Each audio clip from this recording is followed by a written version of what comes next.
Hello guys! Good morning! Kain tayo! Alam nyo ba guys na diet na ako ngayon. Ilang araw na akong hindi kumakain ng rice. Kasi mataas yung dugo ko eh. Tapos, kaya naman pala na walang kanin. Yung pagkain ko, ito lang siya oh. Ito lang siya. Ito siya chicken with saluyot. Ito egg and orange. Ito din bell pepper and tomatoes. Yan. Yan lang. Kaya naman pala. Pero kailangan talagang sabayan ng nuts. Ano lang. Control sa pagkain dahil kapag hindi nagko-control sa pagkain, mahirap. Pag hindi ako kumakain ng kanin, ano naman siya? Yung blood pressure ko, normal. Samantalang pag kumain ako ng rice, yun, bumabalik ulit. Tataas ulit siya. Kaya, maintain ko na lang to gulay, saluyot at chicken. Minsan, isda. Minsan, isda yung kinakain ko. No choice eh. Pero pag nagutom ako sa mga nasa banda ng 10, kumakain na ako ng nuts. Ito siya guys oh. Saglit lang.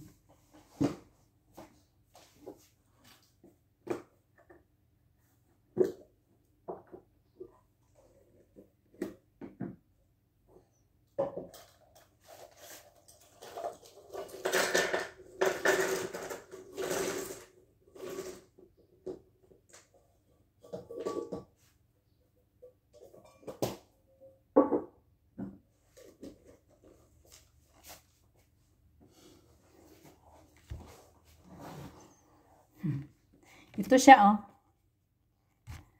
Kinakain ko siya sa pag nagugutom ako sa mga bandang 10 or 9. Kasi ano pa ngayon eh, 7, quarter to 8. Yan. Ano lang naman yung gulay at saka ano, mabilis lang matunaw. Kaya yun.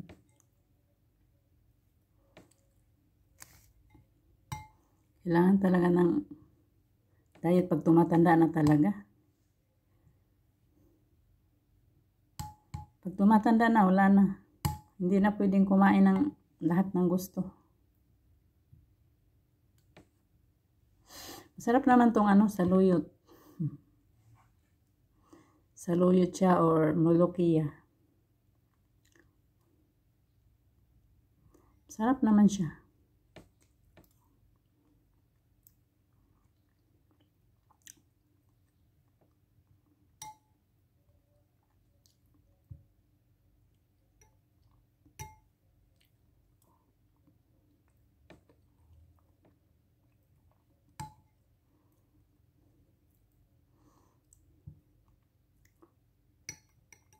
Pag kinokontrol talaga yung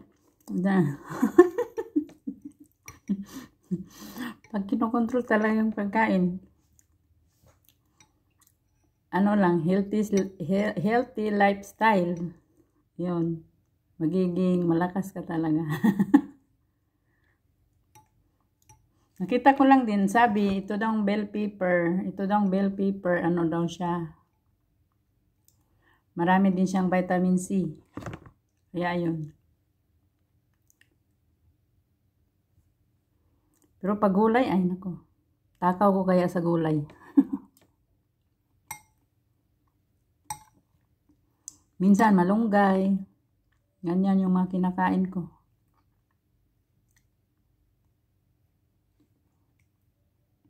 masustansya din kaya yung gulay.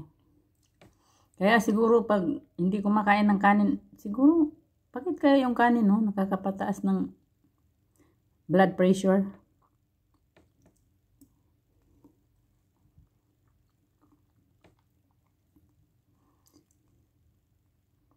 Kasi pansin ko pag hindi ako kumakain ng rice, okay naman yung blood pressure ko. Mahirap kasi pag tumanda na.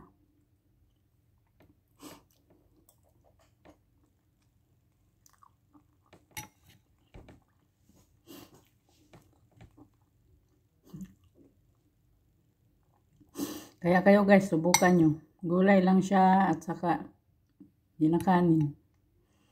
Hindi na rin ako kumakain ng bread. Yung mga gawa sa flour. Yun. Gulay na lang ito at saka yung nuts na lang. Pag wala, yun. Minsan sinasabayan ko ng itlog. Yun. Kaya, ito orange.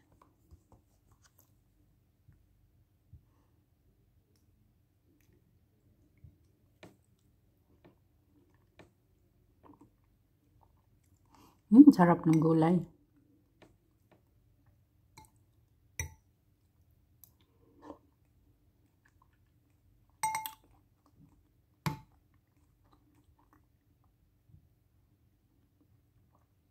Wala talagang kakatalo sa gulay.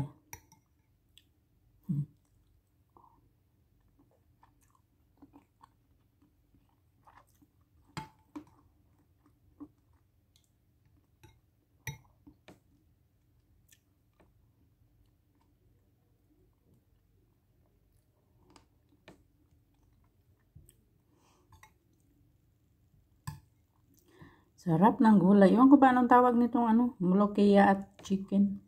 Usong-uso to sa Saudi. Gustong-gusto nila itong ganito.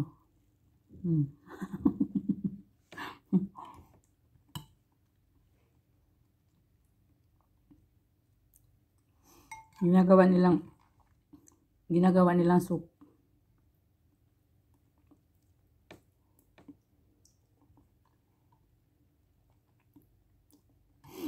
Pero dati pa naman ako mahilig sa gulay. Yun lang. Yung mga hindi mahilig sa gulay, pag may nararamdaman na, kailangan nyo nang matutong kumain ng gulay. May mga tao kasi hindi kumakain ng gulay.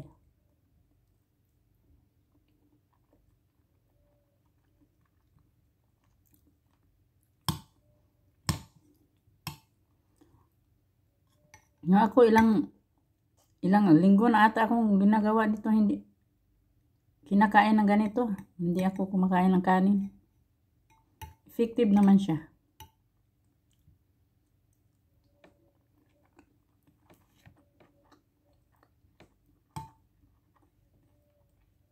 Minsan nga yung sa luyot, dahil dito sa luyot binibili, masisira man yun pag nakastock sa ko, ibibilad ko sa araw.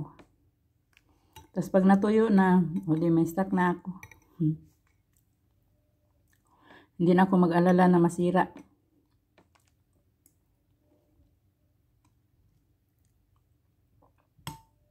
Sayang din naman pag nasira yung gulay.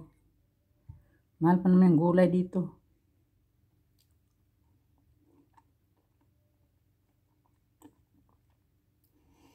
Tapos hindi naman ako pwedeng magpabili sa amo dahil hindi naman niya kilala to.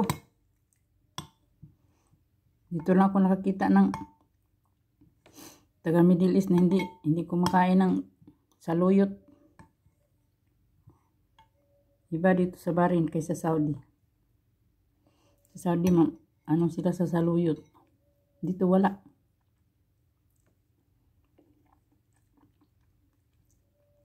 Hindi nga nila kilala eh.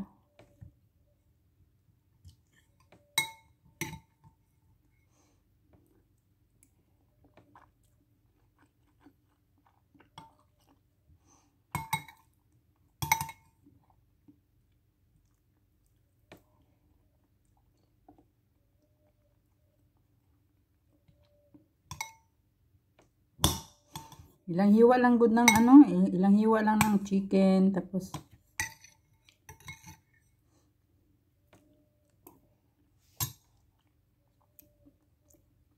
kakain na lang rin ng itlog para ano. Kumakain ako ng itlog every other day. Isang piraso. Ito, every other day, itlog. Pero ito, every day. Mamayang tanghali, ganito din yung kakainin ko. Bukas, iba naman. Fish. Ganyan. Alternate lang.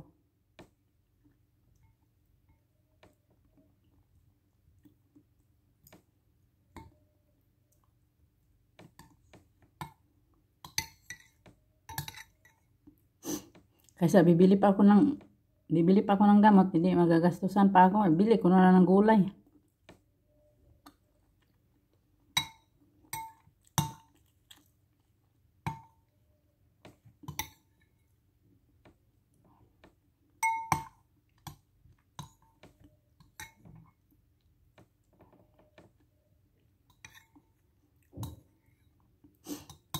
Sarap ng gulay.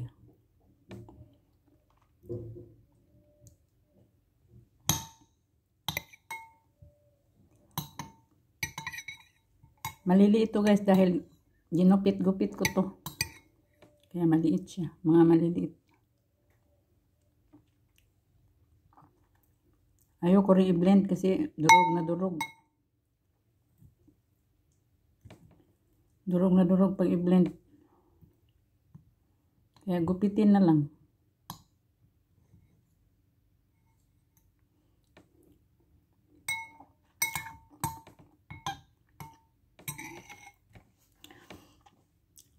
Yeah, solve na yung ano, agahan.